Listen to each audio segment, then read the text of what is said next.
Welcome to the Bleep Bulimia podcast with guest Michelle Brown, functional nutrition and lifestyle practitioner. Hi, everyone. I'm Lori Ann. I am the host of Bleep Bulimia.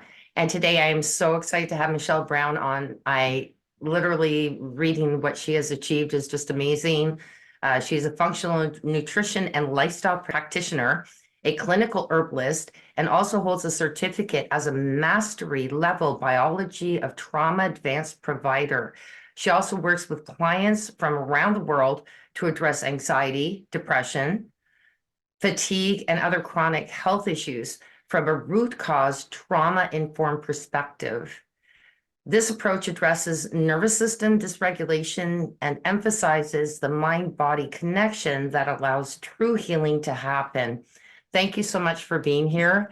And all of this is so going to be interesting. Really appreciate you being here. Thank you. I'm really excited to be here, Lorianne. So I have been privy to listening to some previous podcasts that you've been guests on, and very interesting. And I'm going to ask the same question.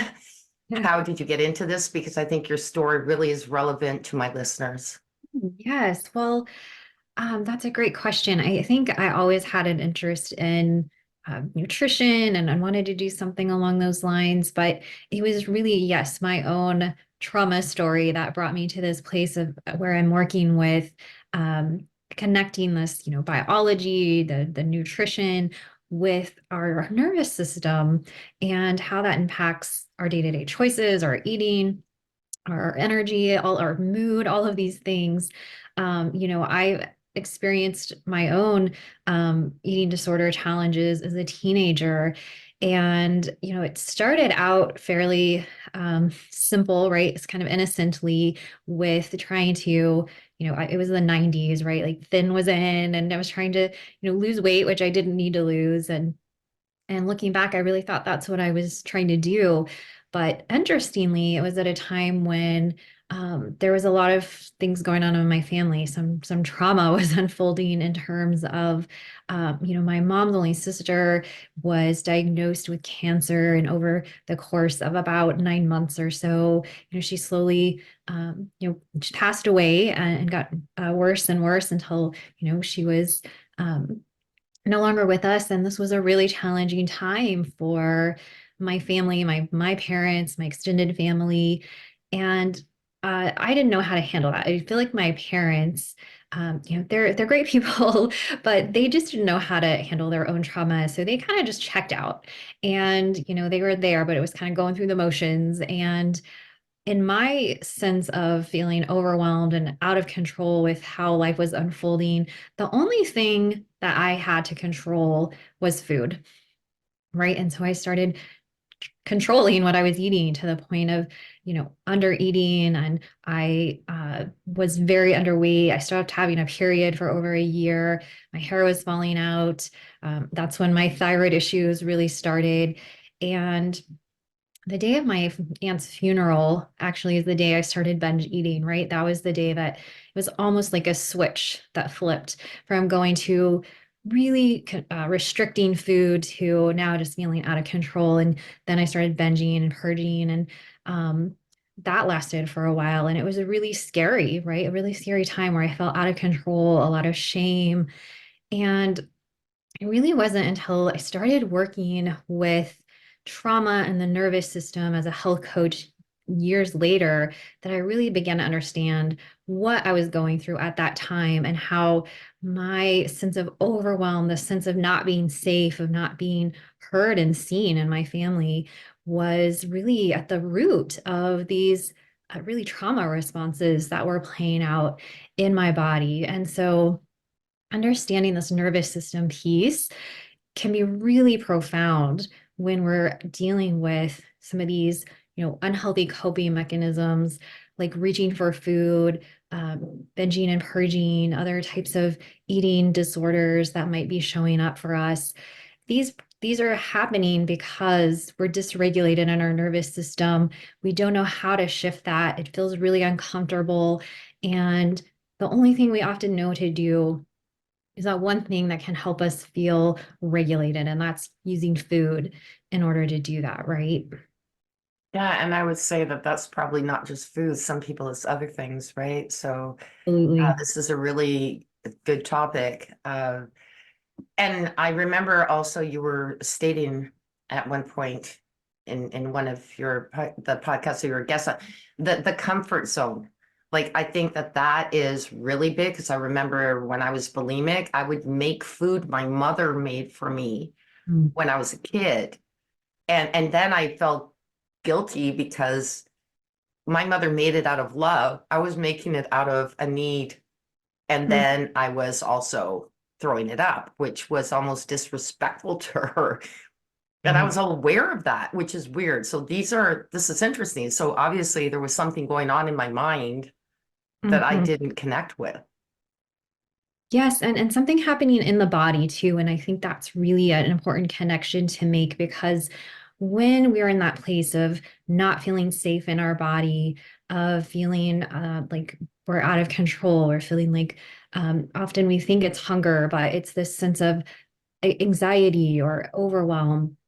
We're feeling something in our body. And so, I've shared as well a story. I was able to overcome my eating disorders in my early 20s, but then I found myself in my, I guess, mid 30s.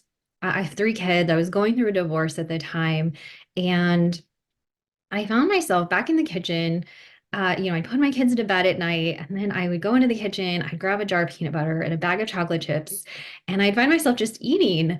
And again, I felt really ashamed of this behavior and really out of control. I mean, by this time, I was already a health coach and I had made a lot of positive changes in my life, but it almost felt like, oh no, here's this thing again that I thought I had overcome. And now, it's showing up in my life again.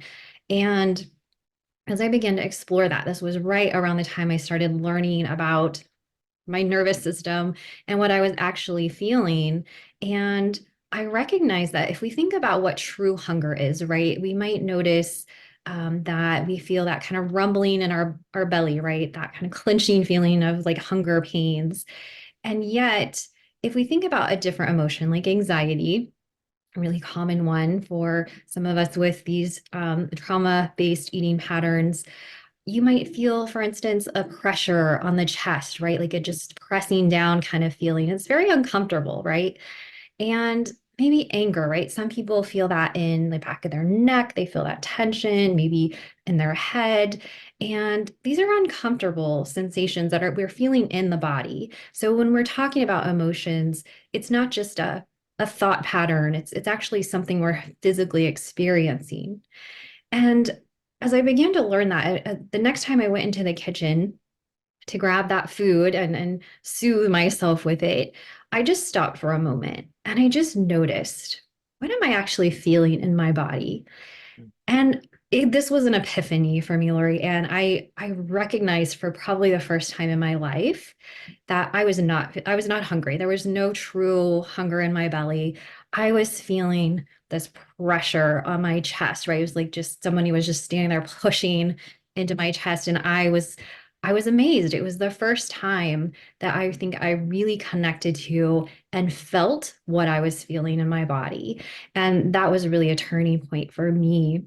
And even at that time, I didn't really even work with changing the behavior at the time. It just started with noticing what was happening in my body and being able to connect to that. And then later on, bringing in tools to help shift the state of my nervous system.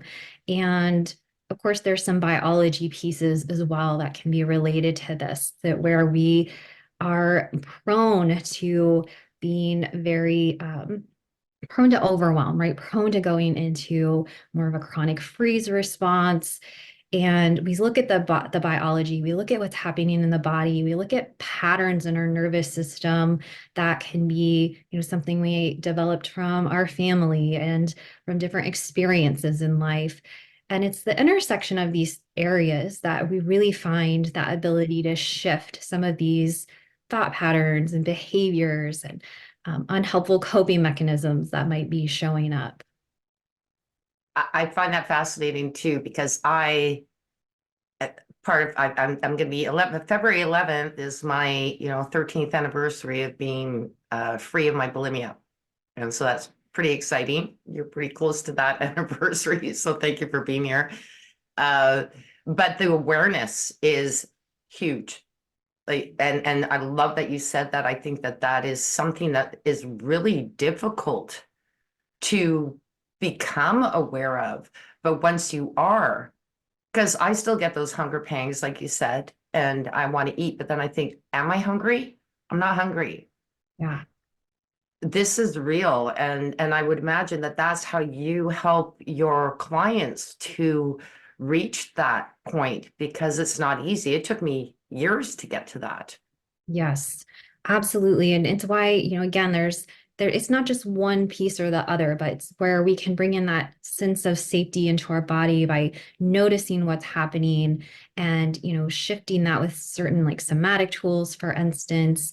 But also there can be a lot of biology factors that can be driving this sense of overwhelm in the body. So just as a for instance, if we're low in some of our feel good neurotransmitters like serotonin or endorphins, they can actually have an impact on that craving we might be experiencing for sugar or carbs. So, for instance, a lot of my clients who are struggling with eating disorders are low in serotonin.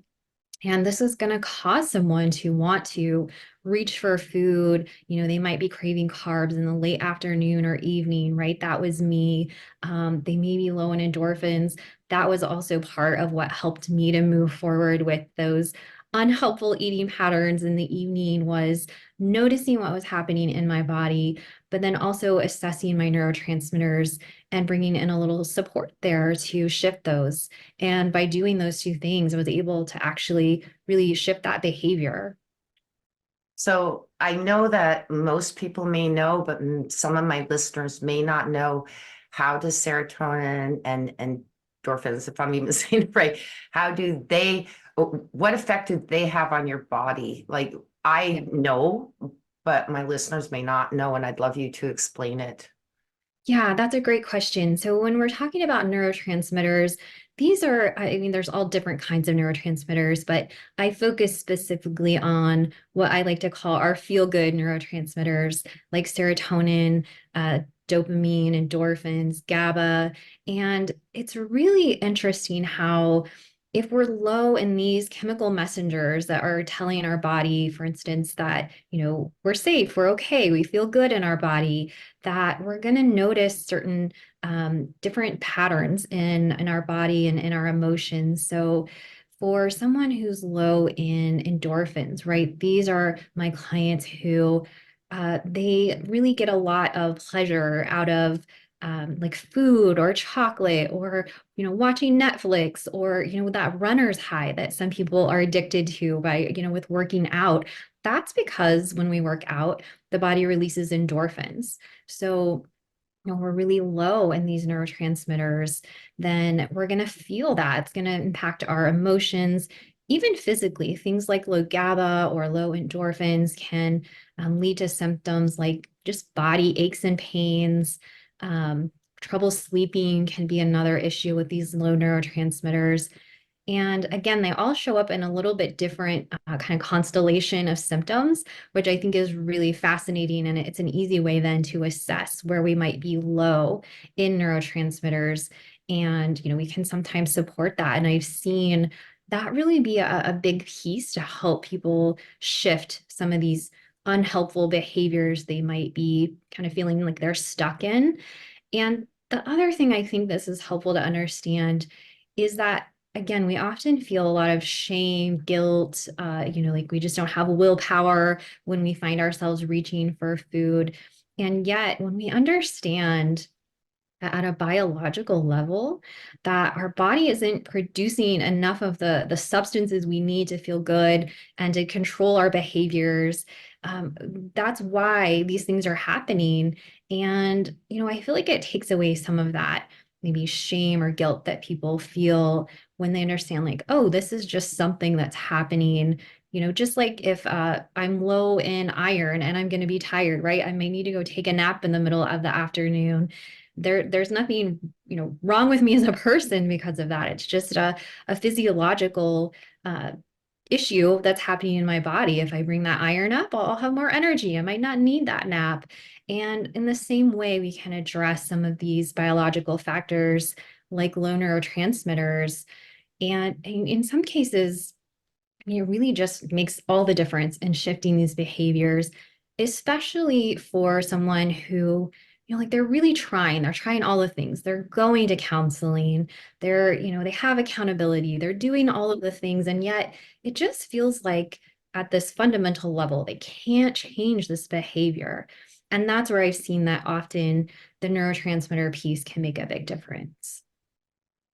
Can you explain a little bit more? So I'm curious. So I understand, and a lot of what you're talking about too is kind of like the reward system, right? Because we're built on Exactly. reward, right?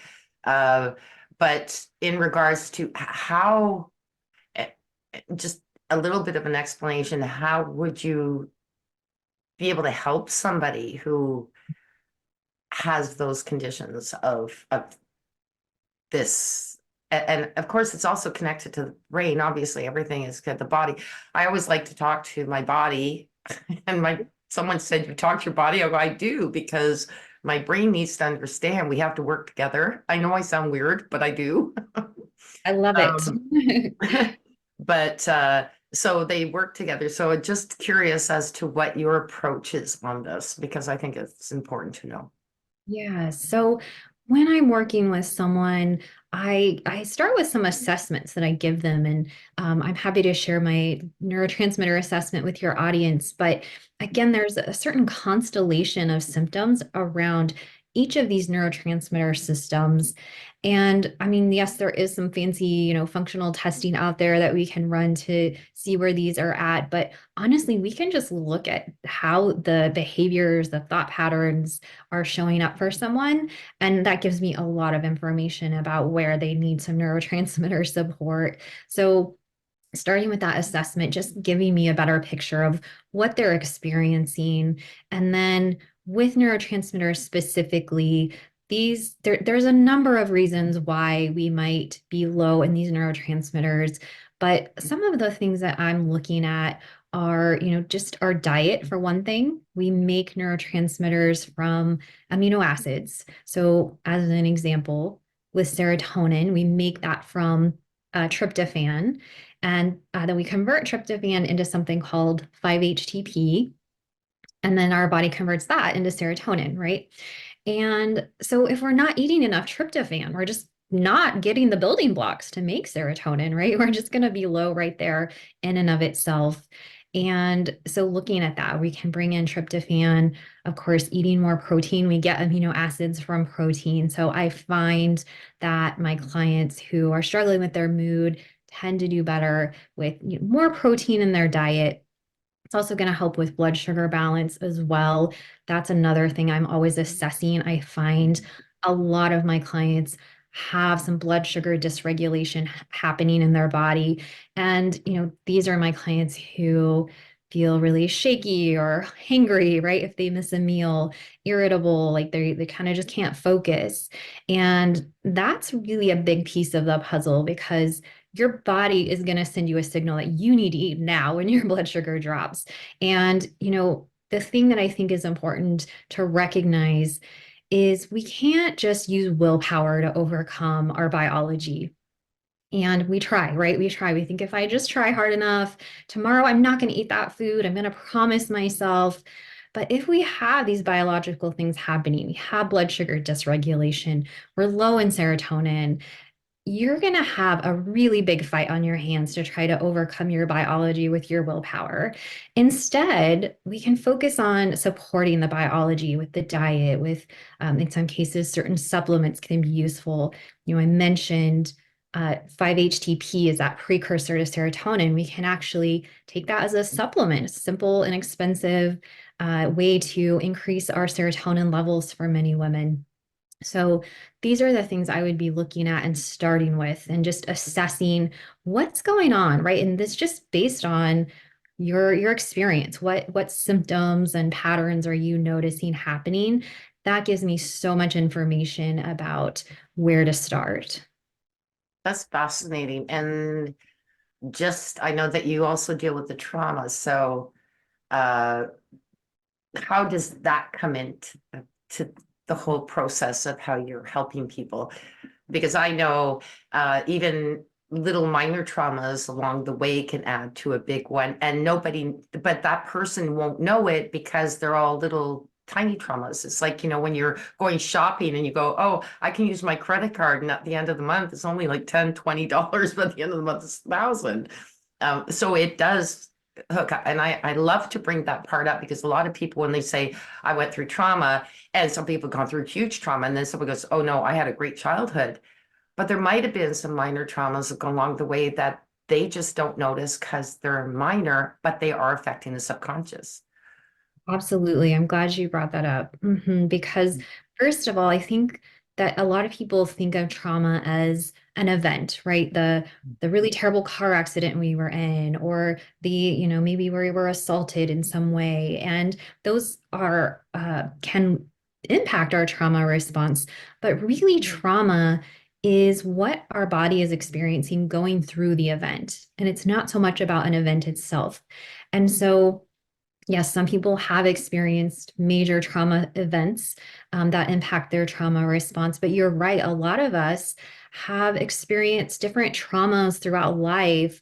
And really, trauma is just this sense of not having support and safety. And so, for many people, then, their childhood was very traumatic in the sense that they weren't seen, they weren't heard, and they weren't supported in the way that they needed to be. And then their nervous system response is one of, I'm not safe in this world, right? I'm not okay. And that just gets a pattern that gets built into the nervous system. And then if we have biology factors on top of this, there can be genetic reasons that we might have experiencing, like the low serotonin or the low neurotransmitters. And so I look at that as well. There are biochemical imbalances that can drive that. For instance, certain nutrient deficiencies and imbalances, like a copper excess or a zinc deficiency, can have a huge impact on our ability to handle the stressors that are coming at us. And so you're right, like we have to take into account all of our life experiences and how they've shaped our nervous system patterns, right? For one person, they may have a situation that's stressful, but they're able to move through it successfully, no big deal. Where to another person, it can feel completely overwhelming and they go into more of a chronic freeze pattern, right? This is different than a stress response. And a lot of people are familiar with the stress response, right? We've heard about stress is bad for you and how it affects our health. But there's another response of the nervous system that is that dorsal vagal freeze response, where when everything becomes too overwhelming, we just go into a freeze pattern. We go into shutdown. And these are my clients who say things like, I just feel really overwhelmed. Like I can't move forward in life. I feel stuck, right? There's that freeze happening for them. And we use different behaviors, coping mechanisms in order to try to create this sense of really, it's all about safety with our nervous system, right? The whole uh, role of our nervous system is to help us feel safe in our body. And if we've gone through life not feeling safe, then, again, we have this pattern showing up that is impacted by life events, that's impacted by our biology, that's impacted by the patterns that we inherited from our parents. And all of that's impacting the way our nervous system keeps us safe. And so again, with these behaviors that might feel like we feel really a lot of shame or guilt or out of control with them. And yet, this is our nervous system trying to protect us. And I think that's important to notice, right? That we're doing these things because they help us to create a sense of, I'm okay, I'm safe in my body, even if they're not truly helpful behaviors in the long run. And, I think in a sense, we can be thankful for that, that our body did what it needed to do to help us feel safe and regulated, even in that moment, even if that was the only thing that we knew to do in order to create that sense of safety. That's very interesting because I went to a few psychiatrists while I was going through my bulimia. And there was one that was, well, one I thought was really interesting. He said, "You're like a China doll." He says, "You're cold on the outside, but you're very fragile," which I thought was a really good analogy. The other one told me, actually probably was the same one, because there was one guy I liked out of all of the ones I liked, and said that it probably saved my life because the other, if I had gone another route, I might not be here today. And he says, it's not saying it's right, it's what you're saying, and I do have to correct it. But he said, it's a slow suicide. The other part could have been a lot faster. It saved your life. And so really think about coming out of it, because it was a defense mechanism, as you were saying. And I thought, probably true. It's not an excuse, but that point, what you're just saying is exactly almost what you're saying, is your body was doing something to protect you from hurting yourself worse, but you're still hurting yourself.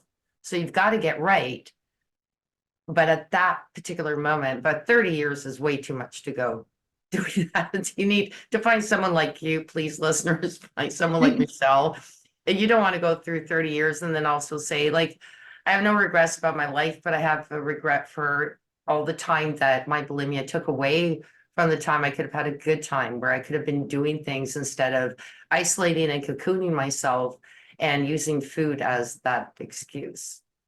Yeah. Absolutely. So Absolutely. that's And very interesting that you bring that up, because yeah, that guy said that to me, and it resonated and stuck in my head. And I thought, you know, yeah. yeah, and it's, yes, we have to reconcile the things we've lost through that, but at the same time, a recognition of what it protected us from, what it helped us to get through, right? And again, like I found it as my training as a mastery level biology of trauma professional, I mentored a lot of other professionals, including mental health therapists. And, it was so interesting because they would always come back and say, like, this is the missing piece for what I'm doing as a mental health therapist, is really understanding the trauma biology, how trauma changes our biology, how our biology impacts our response to trauma. And these are my clients who, they've gone to therapy, and yet they feel like, I can't just snap out of it. What's wrong with me? That's where I'm really knowing and suspecting that on a biological level, there's just these imbalances happening that are really impacting these behaviors, in some instances, really driving these behaviors.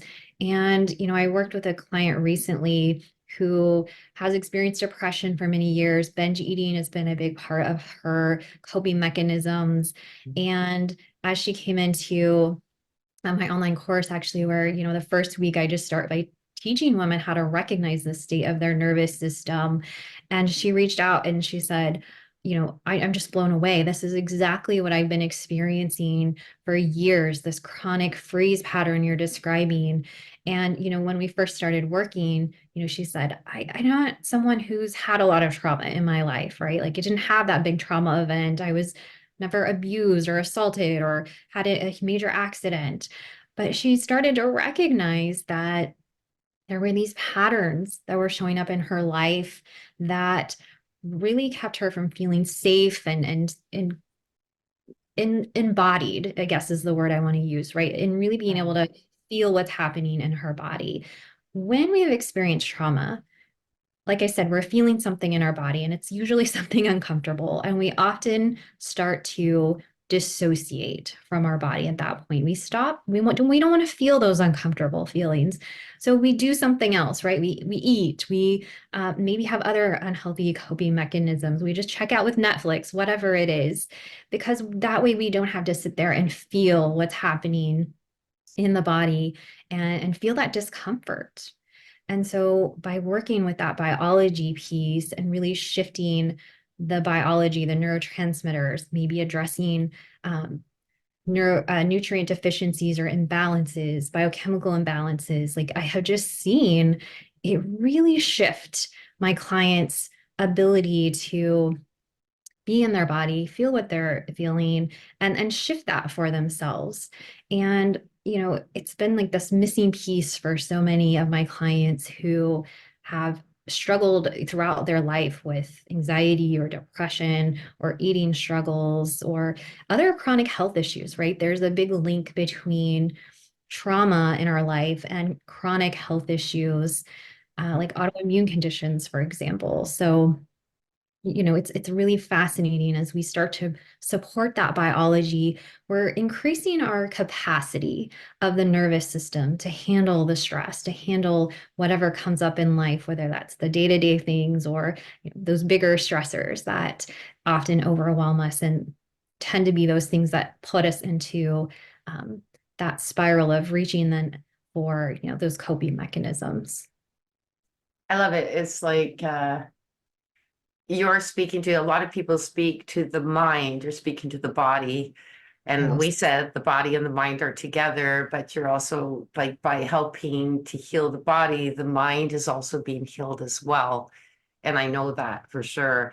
This is absolutely fascinating. I absolutely love to have you here. It was excellent information. And I hope my listeners get that. Yes.